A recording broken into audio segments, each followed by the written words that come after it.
บุญเข้าพำเดือนเก้าเป็นการนำเข้าปากอาหารหวานข้าวผลหมากหลากไม้หมากผู้บุรีแนวใดอีพออีแม่พ่อใหญ่แม่ใหญ่เล่ามักห่อใส่ใบตอกน้อยๆแล้วนำไปวางตามโคนไม้ตามเจดีย์แล้วเอิ้นเล่ามารับส่วนบุญส่วนกุศล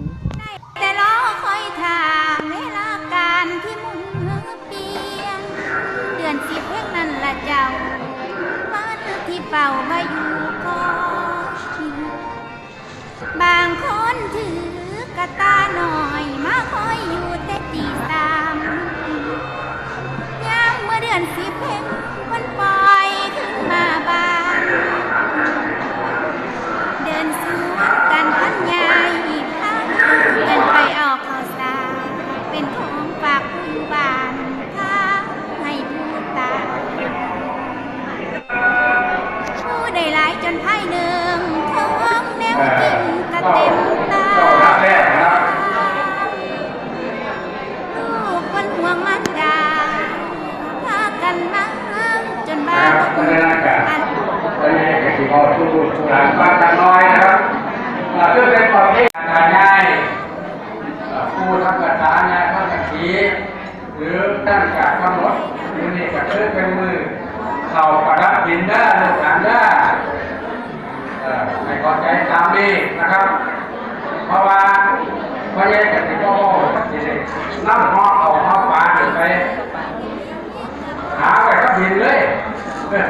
หาไปกับดินลุกลุกแช่ถึงเกิดพอเลยใจเกิดที่เกิดรอดเกิดยากที่โตที่ขาวที่ว่ามาต้องกันไปละไหนมาละเอาชวนบุญชวนกุศลพี่น้องเขาเลยคิดไปไหนบอกคือวงคือคนนั้นนะครับสักวันอื่นที่จะว่าท่านถวายของประดับดินนี่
เอายังกะบ่ได้เหรอแม่เอาไว้